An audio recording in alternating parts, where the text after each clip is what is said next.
ہمارے ہاں لوگ مانتے ہیں اپنی مرضی کی چیزیں، جناب صدیق اکبر نے اس طرح مانا ہے جس طرح نبی پاک نے ماننے کا حکم دیا ہے۔ حضور نے فرمایا جب تجھے کسی سے محبت ہوتی ہے تو وہ تجھے بہرا بھی کر دیتی ہے، گونگا بھی کر دیتی ہے، اندھا بھی کر دیتی ہے۔ نہ انسان محبوب کا نقص دیکھ سکتا ہے، نہ سن سکتا ہے، اور نہ کبھی اس کی زبان سے وہ جملہ ادا ہو سکتا ہے۔ جس کو محبت ہو، جس نے بات سن لی وہ بھی محبت میں کچا ہے، جس نے بیان کر لی وہ تو فیل ہے نا، بالکل ہی وہ تو ناکام ہو گیا، اور جس نے دیکھ لی اوہو ایسا نہیں کرنا چاہیے تھا، اس نے بھی ابھی پیار نہیں کیا۔ یہ وہ الفاظ ہیں حدیث کے جو خود رسول پاک نے بیان فرمائے۔ نبی پاک صلی اللہ علیہ وسلم نے فرمایا محبت آدمی کو اندھا بھی کر دیتی ہے، بہرا بھی کر دیتی ہے، گونگا بھی کر دیتی ہے۔ جب محبت ہوتی ہے تو پھر انسان کو کوئی ایسی چیز نظر، ابو جہل نے محبوب پاک علیہ السلام سے کہا معاذ اللہ مجھے تو آپ کی طرح کا شخص کوئی نظر ہی نہیں آتا، یعنی اس نے کمزور لفظوں میں کہا۔ حضرت صدیق اکبر حضور کے سامنے کھڑے ہوئے تو کہنے لگے محبوب تیرے جیسا حسین نظر کوئی نہیں آتا۔ اب اس کے پاس چونکہ بغض تھا تو اپنے لفظوں میں بات کر رہا تھا، اس کی جو دل کی بات تھی وہ الفاظ بن کے آ چکی تھی۔ حضرت صدیق اکبر کے دل میں محبت تھی تو وہ اپنے لفظوں میں بات کر رہے، اپنے جملوں میں اس کا اظہار کر رہے۔ یاد رکھیے گا انہوں نے اس طرح محبت کی جس طرح محبت کرنے کا حق ہوتا، یعنی ہر چیز ہی، مال بھی دے دیا، اولاد بھی دے دی، سارے بچے نبی پاک کی غلامی پہ لگا دی، غلام بھی سارے حضور کے پیچھے لگا دیے، بس نبی پاک کی ڈیوٹی کرنی ہے۔ ہزاروں دینار کا نقصان اٹھایا لیکن نبی پاک صلی اللہ علیہ وسلم کی غلامی پر ہر چیز کو ترجیح دی۔ بات تو ہم نے بڑی دفعہ سنی ہے، پر کبھی اس کے حسن کو بھی ملاحظہ فرمائیے نا، کبھی ذرا ملاحظہ فرمائیے نا۔ لوگ پیار کرتے ہیں، محبت کا دعویٰ کرتے ہیں، لیکن کہتے ہیں بھئی رستے رستے کی محبت ہے، یہاں مجھے 5,000 کا نقصان ہو رہا ہے، یہاں نہیں میں محبت کر سکتا۔ یہ نقصان 5,000 کا کون برداشت کرے؟ محبت ضرور ہے پر اب اتنا نقصان کون برداشت کرے؟ جناب صدیق اکبر کا کمال دیکھیے کہ مال کا نہیں جان کا نقصان برداشت کرنے کو بھی تیار ہے۔ کچھ لوگ ایسے ہوتے ہیں کہتے ہیں آگے خطرہ ہے تو ہمیں نہیں جانا چاہیے۔ غار ثور میں جب نبی پاک صلی اللہ علیہ وسلم کو لے کے پہنچے نا حضرت صدیق اکبر، 5,413 فٹ اونچی غار ہے، جب حضور ذرا سا چلے تو قدموں کو تکلیف ہوئی تو عرض کرنے لگے حضور آپ میرے کندھوں پہ بیٹھ جائیں، پباں پار قدم نہیں لاؤندا تے سور پہاڑ تے چڑھیا جاندا، او پیا جاندا دے یار نبی دا، اے اصلی دلدار نبی دا۔ حضور کو لے گئے اور جب غار ثور پہ پہنچے تو کہنے لگے حضور مجھے اندر خطرہ لگتا ہے، آپ ٹھہریں پہلے میں جاتا ہوں، پہلے میں جاتا ہوں۔ جناب صدیق اکبر تشریف لے گئے اور دیکھیں نا سالوں پرانی غار پڑی تھی، اس میں بڑا کچھ تھا، لیکن جناب صدیق اکبر نے پگڑی پھاڑ پھاڑ کے غار صاف کی۔ پھر جہاں سوراخ تھے نا، خطرہ تھا کہ کوئی سانپ بچھو نہ نکل آئے، وہاں چھوٹے چھوٹے ٹکڑے رکھ کے غار کو بند کیا۔ جب مکمل تسلی کر لی تو کہ حضور اب آپ تشریف لے آئی۔ اب جب غار سے نکلے نا جانے کے لیے، اس انداز کو بھی ذرا دیکھیں۔ لوگ آج خشک دین کے بڑے قائل ہیں، کہتے ہیں بس ٹھیک ہے نماز پڑھنی چاہیے، روزہ رکھنا چاہیے، اتنی لمبی باتیں، آپ معرفت کی بات کرتے ہیں، آپ محبت کی بات کرتے ہیں، آپ وارفتگی کی بات کرتے ہیں۔ کچھ لوگوں کو تو لفظ عشق ہی بڑا برا لگتا ہے، وہ اس جملے تک جانا ہی پسند نہیں کرتے۔ او خدا کے بندو، یہ بھی تو انداز دیکھو نا صحابہ کا۔ جب نبی کریم سید عالم صلی اللہ علیہ وسلم کو لے کے وہ نکلے نا غار ثور سے، تو حضور کے ساتھ ساتھ چل رہے تھے، تو کبھی نبی پاک کے آگے جاتے تھے، کبھی حضور کے پیچھے، کبھی دائیں کبھی بائیں۔ تو محبوب کو پتہ ہے، پھر بھی پوچھا ابو بکر یہ کیا کر رہے ہو؟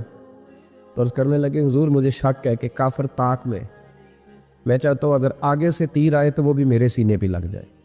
پھر مجھے خیال آتا ہے ہو سکتا ہے پیچھے سے آ جائے تو پیچھے ہٹتا ہوں کہ اگر پیچھے سے کوئی نیزہ آئے تو وہ بھی مجھے ہی لگ جائے، کوئی دائیں سے آئے تو وہ بھی مجھے ہی لگ جائے، کوئی بائیں سے آئے تو مجھے لگ رہی ہے۔ تو بھیت نہیں چاہتی کہ آپ کو ذرا سی بھی تکلیف پہنچے۔ یہ ذائقہ جب نبی پاک کے لیے لوگوں کے دلوں میں پیدا ہوتا ہے تو پھر اللہ تبارک و تعالیٰ دین کی روشنی روح تک عطا فرما دے۔ امام فخر الدین رازی نے لکھا ہے، سینکڑوں سال پہلے کے مفسر، اب تو لوگ سارا کچھ کھاتے میں ڈال دیتے ہیں نا کچھ مخصوص لوگوں کی۔ امام فخر الدین رازی نے لکھا، دیکھیں بات بڑی سادی سی ہے، لیکن حضرت ابوبکر صدیق کا بھی اپنا ذائقہ ہے۔ حضور نے انگوٹھی دی، کہا جاؤ اس انگوٹھی پہ نا اللہ کا نام لکھوا لاؤ۔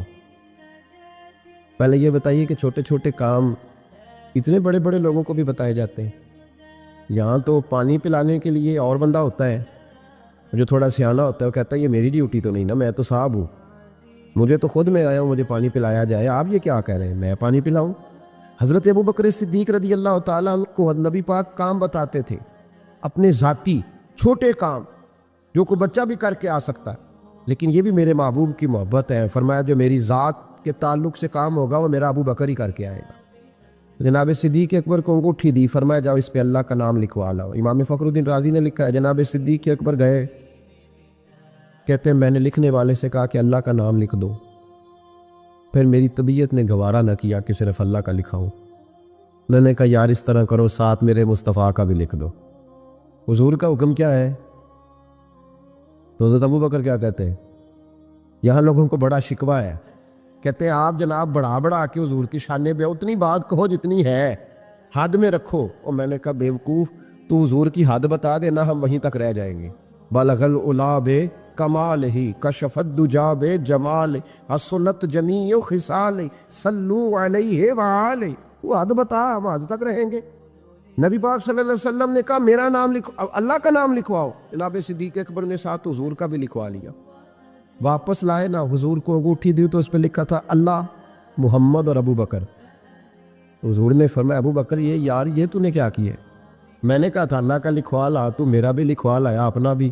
جناب صدیق اکبر چونک گئے. امام فخر الدین رازی نے لکھا چونکے, عرض کرنے لگے یا رسول اللہ میں نے آپ کا نام تو لکھوایا ہے, میری طبیعت گوارا نہیں کرتی تھی کہ اللہ کا ہو اور آپ کا نہ ہو, خدا کا ذکر کرے, ذکر مصطفیٰ نہ کرے, ہمارے منہ میں ہو ایسی زبان خدا نہ کرے. کہا حضور اللہ کا نام تو آپ نے کہا تھا اور میں نے ساتھ گوارا نہیں کیا کہ آپ کا نہ ہو, تو میں نے لکھوا لیا ہے, باقی اپنا میں نے نہیں لکھوایا. حضور واللہ میں نے نہیں لکھوایا. محبوب ابھی بات سو نہیں رہے تھے کہ جبریل امین حاضر ہو گئے. عرض کرنے لگے یا رسول اللہ, رب فرماتا ہے ابو بکر گوارا نہیں کرتا کہ میرے نام سے آپ کا نام جدا ہو, تو رب گوارا نہیں کرتا کہ آپ کے نام سے ابو بکر کا نام جدا ہو. لہذا ابو بکر نے آپ کا لکھوایا ہے اور ابو بکر کا رب کریم نے لکھوا دیا ہے. تو بھائی محبت جب یہ روپ اختیار کرتی ہے تو اعلیٰ حضرت پھر بول اٹھتے ہیں, فرماتے ہیں اگر مصطفیٰ جیسا پیر کوئی نہیں تو پھر ابو بکر جیسا مرید بھی کوئی نہیں. حضرت ابو بکر صدیق سے کسی نے پوچھا آپ کی پسند کیا ہے؟ کہنے لگے ایک میری پسند یہ ہے کہ میری بیٹی مصطفیٰ کے گھر میں جائے اور حضور کی نوکری کرتی رہے. اور یا ابو بکر دوسری, فرمایا دوسری پسند یہ ہے کہ رب مجھے مال دیتا رہے اور میں محبوب کے قدموں پہ قربان کرتا رہوں. تو تیسری, فرمایا تیسری پسند یہ ہے کہ النظر الی وجہ رسول اللہ, حضور بیٹھے رہیں اور میں حضور کے چہرے کا دیدار کرتا رہوں, یہ میری پسند. انہوں نے اپنی زندگی ڈھال لی تھی نبی پاک کی غلامی, ڈھال لیا تھا اپنے آپ. اس لیے مطمع نظر ہی ایک تھا, زاویہ نگاہ ہی ایک تھا, سوچ ایک کی طرف رہتی تھی, دائیں بائیں جاتی نہیں.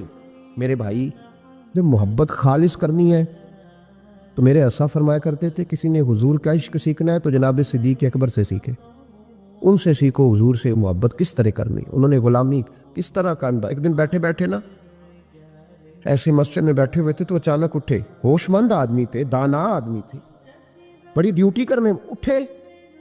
تو جو ملک شام کی طرف رستہ جاتا تھا نا مدینے کا, اس رستے جانے لگے. امیر المومنین حضرت ابو بکر صدیق جاتے جا رہے ہیں. تھوڑی دیر گزری تو کچھ صحابہ نے کہا حضور آپ کدھر جا رہے ہیں, ہم بھی پیچھے کدھر جانا ہے؟ تو پلٹے تو رو پڑے. کہنے لگے ایک دفعہ نبی پاک صلی اللہ علیہ وسلم کئی دن کے بعد ہی نظر نہیں آئے تھے, پھر حضور ادھر سے تشریف لائے, تو میرے دل میں خیال آیا شاید آج بھی حضور ادھر سے آ جائیں. تو میں چلا سب روگاں دا روگ محمد جس کا نام بچھوڑا. کہا میں جب بہت علیل ہوئے نا حضرت صدیق اکبر, تو جناب عمر فاروق رضی اللہ تعالیٰ انہوں نے ایک طبیب بلایا ملک شام سے. کہا اسے دیکھو تو صحیح, روز بروز کمزور ہوتے جا رہے ہیں. تو طبیب دیکھ کے کہنے لگا مرض تو کوئی نہیں, لیکن ان کا دل بے چین ہے, ان کی روح پریشان ہے, یہ کسی سے بچھڑے ہوئے لگتے ہیں. تو حضرت عمر کہنے لگے صدیق کیا بات ہے یار, کس سے بچھڑے ہو؟ تو جناب ابو بکر نے آنکھ کھول کے دیکھا, فرمایا تجھے تو جیسے پتہ ہی نہیں, تمہیں تو جیسے خبر ہی نہیں. تو حضرت عمر بھی رو پڑے. بھائی محبت کی تو ٹوٹ کی نبی پاک صلی اللہ علیہ وسلم کے ساتھ ان کی وفاؤں کا رشتہ رہا تو پھر حد درجے کا رہا, ہر چیز قربان کی. یہ جو لوگ سوچ سمجھ کے چلتے ہیں نا وہ بیچارے اپنے ذائقے کھو بیٹھتے ہیں سارے. حضرت صدیق اکبر رضی اللہ تعالیٰ عنہ کی زندگی بتاتی ہے کہ حضور کی غلامی کرو تو کھل کے کرو, ڈٹ کے کرو. پھر جو بچا کے رکھتے ہیں ان کے پاس کچھ بھی نہیں رہتا. خود محبوب پاک صلی اللہ علیہ وسلم نے فرمایا حضرت اسماء بنت ابی بکر صدیق سے, فرمایا رب کے رستے میں جب دے تو گن کے نہ دیا کر, ورنہ وہ بھی تجھے گن کے ہی دے گا, اور کوئی چیز بچا کے نہ رکھ, اس کے رستے میں بے حساب دے، وہ بھی تجھے بے حساب ہی عطا فرمائے گا۔ ہم محبت میں بھی کنجوسی کرتے ہیں، سوچ سمجھ کے تھوڑی سی۔ وہ کس طرح کی محبت ہے جس میں بندہ سوچ رہا ہے، غور کر رہا ہے، ارادہ کر رہا ہے، تیاری کر رہا ہے، دیکھ رہا ہے، پرکھ رہا ہے، وہ کیسے آگے بڑھے؟ غلامی تو غلامی ہوتی ہے، غلاموں کی سوچیں اپنی نہیں ہوتی، سوچیں بھی غلام ہوتی ہیں۔ غلام جو ہوتے ہیں وہ اپنے محبوب کی رضا کی طرف توجہ رکھتے ہیں، دائیں بائیں لوٹ کر پلٹ کر ان کا مزاج نہیں ہوتا۔ حضرت ابوبکر صدیق رضی اللہ تعالیٰ عنہ نے محبوب پاک سید عالم صلی اللہ علیہ وسلم کی غلامی کی، ہر لحاظ سے کی، ہر وقت کی، ہر طریقے سے کی۔ امت مسلمہ اگر غلامی کا طریقہ سیکھے گی تو جناب صدیق اکبر سے سیکھے گی۔ حضرت صدیق اکبر بتلائیں گے کہ محبوب کریم سید عالم صلی اللہ علیہ وسلم کی غلامی کس طرح کرنی ہے۔ جب رات تھی نا بدر کی، تو کافروں کا سب سے بڑا نشانہ یہ تھا کسی طرح حضور کو شہید کیا جائے۔ وہ پورا فوکس کیے ہوئے تھے کہ نبی پاک صلی اللہ علیہ وسلم کو شہید کرنا، پوری توجہ تھی۔ تو صحابہ کہتے ہیں کہ ہم نے ارادہ کیا کہ حضور کے لیے علیحدہ سے خیمہ بنایا جائے، چھپر بنایا جائے۔ حضور کے لیے وہ ہم نے چھپر بنا دیا، محبوب اس کے اندر قیام کرنے لگے۔ اب خیال یہ تھا کہ یہاں ڈیوٹی کون کرے گا، ڈیوٹی کون کرے گا، یہاں کون ٹھہرے گا، یہاں یہ بڑے خطرے والی جگہ ہے، یہاں کون ٹھہرے گا۔ فرماتے ہیں جب گفتگو ہونے لگی تو جناب صدیق ایک بار فٹافٹ بولے، کہنے لگے تمہیں ضرورت کیا ہے انتخاب کرنے، میں جو ہوں، جب تک میں موجود ہوں کسی کافر کی ضرورت نہیں مصطفیٰ کے خیمے کی طرف بھی دیکھ سکے، طاقت ہی نہیں۔ وہ آگے بڑھ کے ان جگہوں کا انتخاب کرتے، اس طرف ان کی توجہ رہتی۔ میرے محبوب پاک علیہ الصلاۃ والسلام ان پر اعتماد کرتے۔ 17 نمازیں نبی پاک نے جناب صدیق اکبر کے پیچھے ادا فرمائیں، 17 نماز۔ اور جناب ابو بکر کا بھی یہ حال تھا۔ آج تو باہر کھڑے ہو کے سلام پڑھو تو کچھ لوگ کہتے ہیں سلام آپ پڑھ لیں، کھڑے کیوں ہوتے ہیں؟ کھڑے ہونے سے دقت ہونے لگی۔ میں نے کہا چلو بیٹھ کے پڑھ لو بھائی، اگر اتنی سی بات صحیح آپ کو دشواری ہے۔ حضرت صدیق اکبر رضی اللہ تعالیٰ عنہ نماز پڑھا رہے تھے۔ محبوب پاک سید عالم صلی اللہ علیہ وسلم تشریف لے آئے، حضور ایک صلح کے لیے گئے، فرمایا مجھے دیر ہو گئی تو کسی کو ابو بکر سے کہنا نماز پڑھا لے۔ تو کہتے ہیں حضور کو دیر ہو گئی، جناب بلال نے اقامت کہی تو حضرت صدیق اکبر مصلی پہ کھڑے ہو گئے۔ ابھی 2 ہی رکعتیں پڑی تھی کہ حضور تشریف لے آئے۔ جس صف سے حضور گزرتے رہے صحابہ رستہ چھوڑتے رہے۔ دوران نماز ہی محبوب پہلی صف کے قریب آئے تو جناب صدیق اکبر نے قدم پیچھے ہٹایا، عین نماز میں، عین نماز۔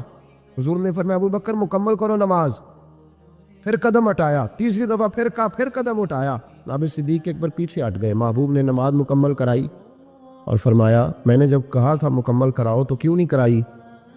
کیا خوبصورت انداز ہے۔ کہنے لگے یا رسول اللہ، اب ابو قحافہ کے بیٹی کی اتنی جرت تو نہیں نا کہ مصطفیٰ کا امام ہی بن جائے۔ رب کریم کا وہ دوست جس نے کوئی چیز بچا کے نہیں رکھی، ہر شے ہی اپنے رب کی بارگاہ میں پیش کرتی۔ چند چیزوں سے انسان کو بڑا پیار ہوتا ہے، گھر اسے بڑا پیارا ہوتا ہے۔ وہ بڑا خوبصورت ہوٹل، 5 سٹار ہوٹل میں رہا، وہ اسلام آباد گیا، کسی سفر پہ گیا تو بڑے اعلیٰ قسم کے اس کو کھانے ملے، بڑی چیزیں ملیں، لیکن کبھی دائیں کروٹ کبھی بائیں کروٹ۔ تو ساتھ بیڈ پہ دوست تھا تو اس نے کہا صاحب سو جاؤ، تو اس نے کہا یار جو مزہ اپنے گھر میں سونے کا ہے وہ کسی اور جگہ تھوڑی ہے۔ گھر بڑا پیارا ہوتا ہے، انسان لگاؤ ہوتا ہے، جس بے تکلفی سے، سکون سے، آرام سے انسان اپنے گھر میں وقت بتاتا ہے، کہیں اور مشکل ہو جاتا ہے۔ دوسرا، انسان کو اولاد بڑی پیاری ہوتی ہے، بڑی عجیب شے ہے، نہ ہو تب بھی بڑا دکھ ہے، اور ہونے کے بعد بھی اس کی بڑی آزمائشیں۔ یہ بڑی ایک میٹھی چیز ہے۔ اولاد ایک بڑا عجیب سا میوہ ہے، پتہ نہیں یہ کس انجیکشن کا نام ہے کہ چھاتی پر چڑھ جائے تو اللہ سکون عطا فرما دیتا ہے، پتہ نہیں کس ٹھنڈی دولت کا نام رب کریم نے اولاد رکھا، بڑی پیاری ہوتی ہے اولاد۔ پھر تیسری چیز انسان کی اپنی جان ہے، اور یہ اتنی قیمتی شے ہے کہ اللہ کریم نے فرمایا کہ اگر تیری گردن پہ کوئی آدمی پستول رکھ کے، تلوار تیرے گلے پہ رکھ کے کہے نا کہ رب کا انکار کر دے ورنہ مار دوں گا، تو فرمایا وقتی طور پہ میری ذات کا انکار کر پر جان بچا جا۔ اگر تو مرنے کے قریب ہو گیا ہے اور حرام شے کھائے بغیر تو بچ نہیں سکتا، مر جائے گا، تو فرمایا چل تو اس طرح کر، حرام کھا کے جان بچا، پر جان بچانا فرض ہے، ضروری ہے۔ وطن بڑا پیارا، اولاد بڑی پیاری، جان بڑی پیاری، اور حضرت ابراہیم سے رب کریم نے فرمایا چل ابراہیم کوئی چیز دے، تو کہا یا اللہ تینوں ہی تیرے نام پہ قربان کرتا ہوں، تیری ہوئی ساری، ہر شے تیری۔ حضرت ابراہیم نے دین کے لیے، آپ شہر بابل کے قریب پیدا ہوئے تھے، وہاں سے مصر آئے، مصر سے فلسطین آئے، اور فلسطین سے آ کر کے کعبہ آباد فرمایا۔ زندگی سفروں میں گزری، سفر ایک تکلیف والی چیز ہے، پر حضرت ابراہیم نے وطن چھوڑ دیا، گھر چھوڑ دیا۔ جان بڑی عزیز ہوتی ہے اصل میں نا، جب انسان جد و جہد کرتا ہے نا دین کے لیے، تو اس کے رستے میں بڑی چیزیں آتی ہیں، کبھی اولاد، کبھی گھر، کبھی باہر، کبھی حکومتیں، کبھی سیاستیں، کبھی چدراہٹیں، اس کے رستے میں بڑا کچھ آتا ہے، اور اسے ہر چیز کو فیس کرنا پڑتا ہے۔ گھر کے اندر بھی جنگ ہوتی ہے اور گھر کے باہر بھی لڑائی ہوتی ہے، یہ آسان ہے ہی نہیں۔ ہم تو خیر ہتھیار چھوڑ کے پھینکنے والے لوگ ہیں، ہم بولے بالے لوگ ہیں، ہم کہتے ہیں میں نے تو کہا تھا مہندی نہ کرو، پر بیٹے نہیں مانے، بولے جو ہوئے۔ اسی طرح حالانکہ اگر وہ بیٹا کہے نا کہ ابا جی لاؤ زندگی میں سارا کچھ میرے نام کرو، تو پھر ہم بولے نہیں ہوتے، اور اس وقت ہم تیز ہوتے ہیں، کہتے ہیں یہ کیسے ہو سکتا ہے، ہاتھ کاٹ کے دے دوں۔ اس وقت نہیں، دین کے معاملے میں بولے ہوتے ہیں، بیٹا بد مذہب کے پاس جا رہا ہے تو اس وقت ہم بولے بالے ہیں، کوئی عرض نہیں، لیکن اگر وہ اپنی پسند کی شادی کرے ہمیں کراس کر کے، پھر ساتھ ہی ہم تیز ہو جاتے ہیں۔ تو حضرت ابراہیم نے جب دین کے لیے نکلے تو جد و جہد کی، گھر کے اندر بھی گھر کے باہر بھی۔ آپ کے والد کا نام طارق ہے، وہ توحید پرست تھے، ایماندار تھے، پرہیزگار تھے۔ آپ کے چچا کا نام آزر ہے، وہ بت پرست تھے، بت بیچا کرتے تھے۔ حضرت سیدنا ابراہیم علیہ السلام جب میدان عمل میں نکلے تو حضرت ابراہیم علیہ السلام نے اپنے گھر سے جہاد شروع کیا، لڑنا پڑا، گھر کے اصولوں سے، چچا نے جو رواج بنائے ہوئے تھے اس رواج سے ٹکرائے۔ فرمایا میں اپنے گھر کے اندر یہ بت پرستی نہیں ہونے دیں گا۔ چچا کو ایک دفعہ نہیں، بار بار 100 دفعہ سمجھایا۔ آپ کا چچا بت بنا کے بیچا کرتا تھا۔ حضرت ابراہیم علیہ السلام تھوڑے بڑے ہوئے تو کہنے لگا کہ چلو میرے ساتھ، تم بھی بت بیچنے ہیں، ہمارا کاروبار ہے۔ حضرت ابراہیم ساتھ نکلے تو بت پکڑا ہے، گندے پانی کے اندر اس بت کو ڈبوتے ہیں، کہتے ہیں کسی نے خریدنا ہے تو خرید لو، نہ یہ نفع دے سکتا ہے نہ نقصان دے سکتا ہے، جو اپنا آپ نہیں بچا سکتا تمہیں کیا بچائے گا، خریدنا ہے تو خرید لو۔ چچا کہنے لگا تو کاروبار چمکا رہا ہے کہ تباہ کر رہا ہے۔ گھر میں بڑے معاملات خراب ہوئے، جھگڑے ہوئے، لیکن حضرت ابراہیم علیہ السلام ایک منٹ کے لیے بھی اپنے گھر کے اندر بھی کمپرومائز کرنے کو تیار ہیں۔ یہ تھوڑا مشکل میں نے پہلو چھیڑ دیا ہے، یہ تھوڑا مشکل پہلو چھیڑ دیا ہے۔ تھوڑا سمجھدار آدمی ہے پر بیوی سے پردہ نہیں کرا سکتا، سیانا ہے، پنچایت کا بندہ ہے، جو اس سے آپ کہیں گے وہ بات یہ سنائے گا، لیکن کہتا نہیں جی میں نے کوشش کر لی ہے۔ اس قسم کی کوشش ہے صاحب، کیسے ہو گیا؟ حضرت ابراہیم علیہ السلام نے گھر کے اندر سے فرمایا نہیں کرنے دوں گا، گھر کے اندر بھی ٹکرائے، فرمایا تم جو بھی ہو پاش کیا چچا کے اصولوں کو، اور باہر جب نکلے تو صرف علاقے کے چیئرمین سے نہیں ٹکرائے، ایم پی ایم این اے وزیر مشیر سے نہیں ٹکرائے، سپر پاور نمرود دنیا کا واحد حکمران تھا اس وقت، دوسرا کوئی حکمران ہی نہیں تھا، اکیلے حکمران سے جا کر ٹکرائے، کوئی ساتھ فوج نہیں تھی، کوئی ساتھ ان کے طاقت بظاہر دنیا داری کی کوئی نہیں تھی، پر حضرت ابراہیم جا کے ٹکرائے، اور میرے رسول پاک صلی اللہ علیہ وسلم نے سند بیان کی، فرمایا افضل الجہاد کلمۃ الحق عند سلطان الجابر، فرمایا سب سے افضل جہاد یہ ہے کہ تو ظالم بادشاہ کے سامنے کھڑے ہو کے حق بات بیان کر دے، یہ سب سے بڑا جہاد ہے، یہ سب سے افضل الجہاد کلمۃ الحق عند سلطان الجابر، سب سے بڑا جہاد۔ حضرت ابراہیم کھڑے ہو گئے، سپر پاور سے ٹکرائے۔ یہاں ہم لوگ حکمتوں کا شکار ہیں، دیکھیں گے، کریں گے، سوچیں گے، اور مولوی صاحب کو ویسے کہتے ہیں آپ پرہیز کریں سیاسی باتوں سے۔ بھئی اللہ کے ہر نبی نے جا کے وقت کے ظالم حکمران کو لتاڑا ہے، للکارا ہے، یہ تو مشن انبیاء ہے۔ حضرت سیدنا ابراہیم علیہ السلام نے اس کو جا کے کہا کہ تو جھوٹ بولتا ہے، تو جھوٹا ہے، تو خدائی کا دعویٰ کرتا ہے، تو بہت بڑا ظالم ہے، اور قرآن مجید نے اس ساری بات کو بیان فرمایا ہے۔ حضرت ابراہیم علیہ السلام سے کہنے لگا میں رب ہوں، تو آپ نے فرمایا میرا رب تو وہ ہے جو زندہ کرتا اور مارتا ہے، تو پھر آپ حق بات بیان کریں گے تو اللہ مارے گا کہ بندہ مارے گا؟ کچھ بھی نہیں ہوتا، کیونکہ زندگی موت کس کے ہاتھ میں ہے؟ اللہ کے ہاتھ میں، زندگی موت اللہ، کچھ بھی نہیں ہوتا۔ انسان صحیح سمت کا تعین کرے اور صحیح چلے۔ حضرت علی شیر خدا سے کسی نے کہا تھا کہ آپ کے بڑی دشمنی ہے، کوئی محافظ رکھ لے. آپ فرمانے لگے موت خود بہت بڑی محافظ ہے، وقت سے پہلے آتی ہی نہیں. بڑی محافظ ہے وقت سے پہلے. علامہ نورانی رحمۃ اللہ تعالیٰ علیہ کراچی جیسے شہر میں رہا کرتے تھے جہاں گام گام پہ خطرہ تھا. لوگوں نے کہا حضرت اتنے بڑے لیڈر ہو، آپ کی جماعت کی 62 سیٹیں ہوئیں قومی اسمبلی میں، ایک ایسا وقت بھی آیا تو کوئی ایک آدمی بندوق والا. آپ فرمانے لگے مجھے ضرورت ہی نہیں، اس لیے کہ جس خدا رسول کے لیے میں نکلا ہوں وہ خود ہی حفاظت کرنے والے ہیں، ضرورت نہیں ان چیزوں. تو بھائی حضرت ابراہیم ٹکرائے اور اب کا انداز کیا ہے؟ جا کے کہا کہ تو نہیں، خدا وہ ہے جو زندہ کرتا. اور اس نے ایک بیوقوفوں جیسی دلیل دی. ایک آدمی کو کل پھانسی دینی تھی تو اس کو بلایا، کہنے لگا تجھے کب پھانسی ہے؟ اس نے کہا کل. کہنے لگا جا تجھے آزاد کیا، زندگی دی، اس کو چھٹی دے دی. ایک عام آدمی بیچارہ بیٹھا تھا، اس کو پکڑ کے نا کہنے لگا اس کی گردن اڑا دو. کہنے لگا دیکھ لو میں بھی زندہ کرتا اور مارتا ہوں، وہ جو کل مرنے والا تھا میں نے زندہ کر دیا ہے، اور جس کو پتہ ہی نہیں تھا کہ میں نے مرنا ہے اسے پکڑ کے میں نے مار دیا ہے. یہ بیوقوفوں جیسی دلیل ہے. حضرت سیدنا ابراہیم علیہ السلام چاہتے تو اسی وقت دلیل توڑ دیتے کہ تو کیا بیوقوفوں جیسی بات کر رہا ہے، اگر تو زندگی دیتا ہے تو مرے ہوئے میں جان ڈال کے دے جس کو تو نے مارا ہے.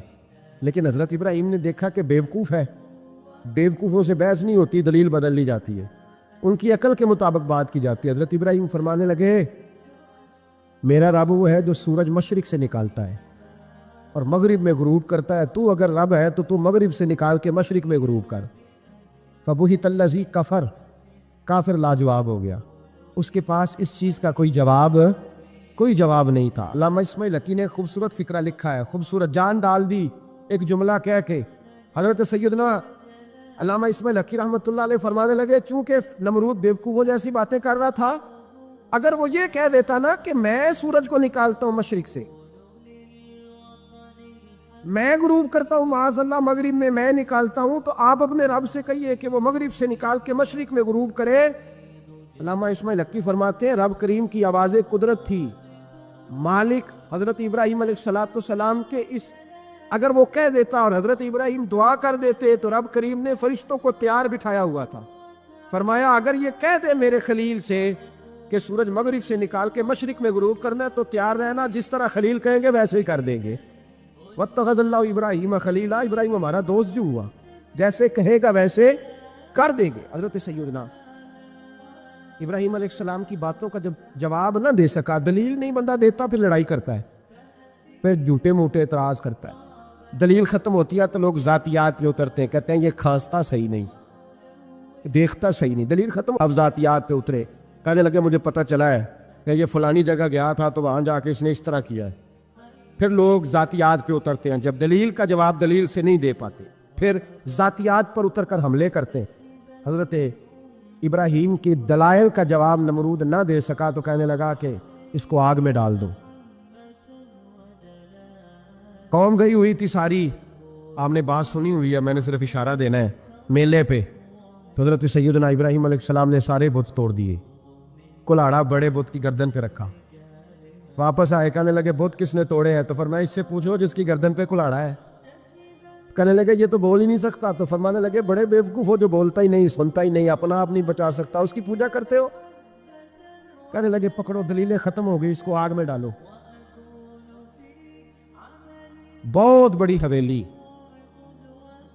45 فٹ مربع پہ مشتمل ایک حویلی بنائی گئی اور 45 فٹ اونچی. مختلف روایات، علامہ اسماعیل حقی کہتے ہیں کہ 3 مہینے تک نمرود نے کہا کہ اس کے اندر لکڑیاں ڈالو. لوگ پوچھنے لگے کتنی دنیا جلانی ہے؟ کہنے لگا بندہ تو ایک جلانا ہے، پر بندہ بڑا تگڑا ہے، ایک بندہ. 3 مہینے لکڑیاں ڈالی گئیں. اور لوگوں کی جو تہمات ہوتی ہیں نا وہ بڑی عجیب ہوتی ہیں. تہمات میں نے بڑی تفصیل سے رمضان مبارک میں گفتگو کی تھی. بدشگونی، تہمات لوگ لیتے ہیں. اس وقت بھی لوگ تہمات کا شکار ہو گئے، عقیدہ بگڑ جاتا ہے تو وہ عجیب و غریب باتیں کرنے لگتا ہے. تہمات کا شکار ہو گئے. بیویاں نظر مانتی، میں بیمار ہوں، اگر صحیح ہو گئی تو اتنے من لکڑی دوں گی حضرت ابراہیم کی آگ جلانے کے لیے.